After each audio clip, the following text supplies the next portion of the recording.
Welcome to the video, James Buchanan, 15th President of the United States.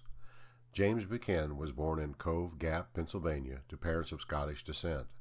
He became a prominent lawyer in Lancaster, Pennsylvania, and won election to the Pennsylvania House of Representatives as a Federalist. In 1820, Buchanan won election to the United States House of Representatives, eventually becoming aligned with Andrew Jackson's Democratic Party. After serving as Jackson's minister to Russia, Buchanan became a senator from Pennsylvania. In 1845, he accepted appointment as President James K. Polk's Secretary of State. During Buchanan's tenure as Secretary of State, the United States grew increasingly with the conclusion of the Oregon Treaty and the victory in the Mexican-American War. In 1853 to 1856, during the presidency of Franklin Pierce, Buchanan served as the United States ambassador to the United Kingdom, a major contender for his party's presidential nominations.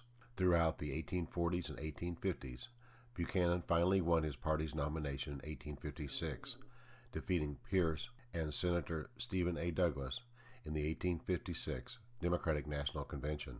Buchanan and his running mate, John C. Breckinridge of Kentucky, defeated Republican John C. Fremont and Know-Nothing Millard Fillmore to win the 1856 election, making Buchanan the 15th President of the United States.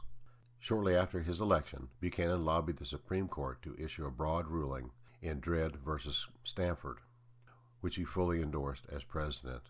He allied with the South in attempting to gain the admission of Kansas to the Union as a slave state under the Lecompton Constitution. In the process, he alienated both Republican abolitionists and Northern Democrats, most of whom supported the principle of popular sovereignty in determining a new state's slaveholding status. He was often called a doughface, a Northerner with Southern sympathies, and he fought with Douglas, the leader of the popular sovereignty faction, for control of the Democratic Party. In the midst of the growing sectional crisis, the Panic of 1857 struck the nation. Buchanan indicated in his 1857 inaugural address that he would not seek a second term, and he kept his word and did not run for re-election in the 1860 presidential election. After his party splintered, largely along geographic lines, Buchanan supported Vice President Breckinridge over Douglas, who won the support of most Northern Democrats. Republican nominee Abraham Lincoln, running on a platform of keeping slavery out of all Western territories, defeated both Democrats and Constitutional Union candidate John Bell to win the election. In response, 7 Southern states declared their secession from the Union, eventually leading to the American Civil War. Buchanan's view was that secession was illegal, but also going to war to stop it was also illegal. He did not confront the new threat militarily. Buchanan supported the United States during the Civil War and publicly defended himself against charges that he was responsible for the war. He died on June 1, 1868, at age 77. He is the only president to remain a lifelong bachelor.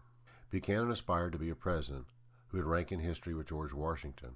Historians fault him for his failure to address the issue of slavery and the secession of the Southern states, bringing the nation to the brink of the Civil War. His inability to address the sharply divided pro-slavery and anti-slavery partisans with a unifying principle on the brink of the Civil War has led to his consistent ranking by historians as one of the worst presidents in American history. If you want to learn more about President James Buchanan, I have included some links to additional information about the man and his times in the description of this video. I hope you like this video. Please give it a thumbs up and subscribe to my channel. Thank you for watching.